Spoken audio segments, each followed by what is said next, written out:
understand the gravity of what just occurred? Derek felt heat climb his neck. Captain, with all due respect, we didn't know. That I was your superior? She interrupted. Or that I was a black woman driving a legally registered vehicle who declined a search? The words landed like controlled detonations. Grant looked at the ground. Derek opened his mouth, then closed it. The authority dynamic had inverted so completely, it left him dizzy. Captain, Grant said carefully, this was a misunderstanding. She studied him for a long moment. Misunderstandings, she said softly, are rarely random. She walked back to her vehicle, retrieving a slim leather folder from the passenger seat. Inside was official documentation, city seal embossed in gold. She handed it to Derek. He scanned it, the reality solidifying with each line. Effective immediately. Captain Alana Rhodes, assigned to Brookdale Police Department. Derek's stomach dropped. Captain, he said, voice subdued now. We can explain. She held up a hand. Save it. Both of you. Report to the precinct at 0700 tomorrow. Full uniform. Bring copies of your body cam footage. Grant nodded instantly. Derek hesitated half a second too long. Her gaze sharpened. Is there a problem, Officer Mallory? No, ma'am. The word tasted foreign in his mouth. She stepped closer, lowering her voice so only they could hear. Tonight was not about me. It was about instinct. And instinct reveals culture. I suggest you reflect on yours. With that, she slid into her sedan and drove away, leaving the two officers standing under the street lamp like rookies who'd just been caught cheating on an exam. The next morning, tension coiled through the precinct like a live wire. Whispers rippled from desk to desk. By 7:05, Derek and Grant stood outside the captain's office. The door opened before they could knock. Captain Rhodes stood inside, uniform immaculate, badge gleaming against navy fabric. The transformation from civilian blazer to full command presence was undeniable. Enter, she said. They stepped inside. On the desk lay printed stills from their body cam footage. She had already reviewed it. Sit. They did. She remained standing. Explain your probable cause. Derek cleared his throat. Vehicle weaving. She tapped a still image showing the pothole clearly. Construction signage visible. Any other cause? Silence. Grant finally spoke. No, ma'am. She nodded once. You escalated to a custodial detention within 4 minutes. Why? Derek felt the room shrink. She refused consent. Refusal is not probable cause, she replied sharply. You know that.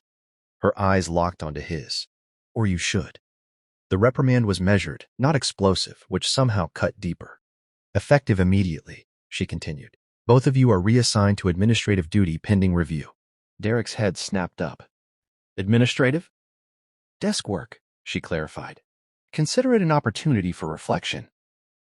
As the days unfolded, rumors spread through the department. Some officers bristled at the new captain's decisiveness.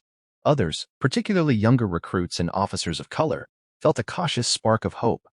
But the real twist came a week later when Captain Rhodes called a full department assembly. The room buzzed until she stepped to the podium. Last Friday, she began, I was detained by 2 of your colleagues. Murmurs surged. Derek felt every eye flick toward him. This is not about public humiliation, she continued. It is about institutional introspection. Effective today, Brookdale PD will implement mandatory bias interruption training, revised stop and search protocols, and community ride-along transparency initiatives. A veteran sergeant stood. With all due respect, Captain, you're making policy based on a personal incident. She met his gaze steadily. No, I am making policy based on documented patterns. My stop was simply data point number 437 in a 5-year internal audit. The room fell silent. Yes, she added, letting that sink in. Before accepting this position, I reviewed every civilian complaint filed in this department over the past half-decade. I came prepared. Derek felt a chill. She hadn't just been driving through town that night. She had been observing, testing perhaps. Later that afternoon, she requested Derek and Grant privately. They entered her office, braced for termination. Instead, she handed them folders. You will assist me, she said. In what? Derek asked cautiously. Reform, she replied. You will participate in community forums. You will listen. You will answer questions about that night honestly. Derek blinked. You're not firing us? Accountability is not synonymous with exile, she said. You made a decision. Now, you will be part of the correction. Grant exhaled in relief. Derek felt something more complex. Shame, Yes, but also the unsettling realization that leadership didn't look like the caricature he'd unconsciously expected. Weeks turned into months. Community meetings were tense at first. Residents spoke of fear, profiling, distrust. Derek sat under fluorescent lights and listened as a teenager described being stopped 3 times in one summer for looking suspicious. Each story chipped at the armor he'd built over years of routine patrols and unquestioned habits.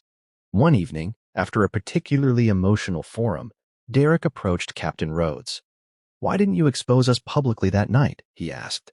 She considered him. "Because transformation is more powerful than punishment," she said quietly. "And because I need officers who understand the weight of a badge, not just the authority." The true final twist revealed itself at the department's annual review when crime statistics showed something unexpected. Complaints had dropped by 30%. Community cooperation in investigations had increased, and response times improved due to better communication channels. Skeptics had predicted chaos under reform. Instead, morale surveys showed rising trust, both internally and externally. On the anniversary of that August night, Captain Rhodes called Derek and Grant into her office one more time. "Today marks a year," she said. "Do you know why I was driving through Brookdale before my official start date?" They shook their heads. "I wanted to see the department without ceremony, to experience it as any citizen would." She paused. "And you gave me clarity." Derek swallowed. "Captain, I'm sorry." She nodded once. "I know. That's why you're still here." As they stood to leave, she added, "Remember that feeling? The moment you froze when I said I was your captain. That shock? That's what unchecked assumption feels like when it collapses. Never forget it." Outside, the city moved as it always had. Cars humming, people walking, life unfolding. But inside the Brookdale Police Department, something fundamental had shifted. Not because of a scandal, not because of a lawsuit, but because one night, under flashing lights, power met prejudice. And instead of exploding, it transformed. And if this story moved you, challenged you, or made you see authority in a new light, don't forget to subscribe and share it with someone who needs to hear it, because sometimes the most powerful arrests aren't of people, they're of assumptions. Stop scrolling, because what you're about to hear isn't just a story, it's a wake-up call. In a country where flashing red and blue lights can mean anything from a warning to a life-altering moment, this story will challenge everything you think you know about power, prejudice, and who really holds authority. Before we begin, make sure you hit subscribe and turn on notifications, because stories like this, raw, gripping, and unforgettable, are exactly why this channel exists, and you won't want to miss what comes next. It was just past 9:17 p.m. on a humid Friday in late August when the patrol car's lights ignited the darkness behind a sleek black sedan gliding through the quiet streets of Brookdale, a mid-sized American city where the skyline shimmered like ambition itself. Officer Derek Mallory adjusted his grip on the steering wheel, jaw tight, eyes narrowed as he muttered to his partner, Officer Grant Holloway. "Ran that plate twice. Registered out of state. Tinted windows darker than legal. Let's see what we've got." The sedan pulled over smoothly. No sudden movements, just a controlled drift to the curb under the street lamp's pale glow. Inside sat a black woman in her early 40s, posture upright, hands calmly placed at 10 and 2 on the wheel, her expression composed but unreadable. She wore a navy blazer over a crisp white blouse, her hair pulled back into a low bun that suggested discipline rather than fashion. Derek stepped out first, chest puffed slightly, the faint buzz of assumption already filling the silence between the two vehicles. Grant followed, adjusting his body camera out of habit. Derek approached the driver's side, tapping the window, the glass lowered halfway. "License and registration," he said, voice flat, not hostile, but not warm either. The woman nodded once and handed over her documents without a word. Derek scanned the license, his brow furrowed. "You from D.C.?" he asked. "Recently relocated," she replied evenly. "Is there a reason I was pulled over, officer?" Grant shifted slightly behind Derek, glancing into the back seat as if expecting contraband to materialize from shadows. Derek ignored her question. "You were weaving." "I was avoiding a pothole," she answered calmly. "There's been construction on Pine Street for 2 weeks." Derek felt irritation flicker. Her tone wasn't disrespectful, but it wasn't submissive either. He walked back to the cruiser, Grant close behind. "She's awfully calm," Grant murmured. "They're always calm until they're not," Derek replied, though something about the license unsettled him. He ran her name through the system. Nothing. Clean record. No warrants. Registration valid. Insurance active. "What do you think?" Grant asked. Derek hesitated, pride warring with uncertainty. Let's ask her to step out. They returned to the sedan. Ma'am, step out of the vehicle. She raised one eyebrow. Am I being detained? Derek's patience thinned. Step out of the vehicle. Slowly, deliberately, she complied. As she stood beneath the streetlight, her heels clicked once against the pavement, echoing louder than they should have. She wasn't tall, but she carried herself like someone accustomed to command. Derek gestured toward the hood of the car. Place your hands here. She did, but turned her head slightly toward him. Officer, I'd like to understand the basis for this escalation. Grant circled toward the passenger side, peering in again. Derek felt watched, not by her, but by the quiet houses lining the street. Curtains twitched. Porch lights flicked on. The air felt heavier. You're being uncooperative, Derek said, though he knew she hadn't resisted. For asking a question? She replied. He exhaled sharply. We're conducting an investigation, Grant whispered. Derek! But Derek waved him off. Ma'am, do you have anything illegal in the vehicle? No. Mind if we search it? She paused just long enough to shift the energy. Yes, I do mind. I do not consent to searches. Derek's pride flared. Refusal felt like defiance. He stepped back. Turn around. Grant's eyes widened slightly. Derek, we don't have. Turn around, Derek repeated. The woman complied, placing her hands behind her back. The click of handcuffs sliced through the night like a verdict. A gasp echoed from somewhere nearby. Grant swallowed. Derek, we should call this in. I will, Derek snapped, leading her toward the cruiser. As he guided her, she finally spoke the words that would freeze both men mid-motion. Officers, she said, voice calm but edged with authority that no longer hid beneath politeness. You might want to verify something before you go any further. Derek tightened his grip slightly. Verify what? She turned her head just enough to meet his eyes. I'm your new police captain. Silence fell. Not the casual quiet of a suburban street, but a suffocating, electric stillness. Grant blinked first. What? He whispered. Derek barked a humorless laugh. Yeah, okay.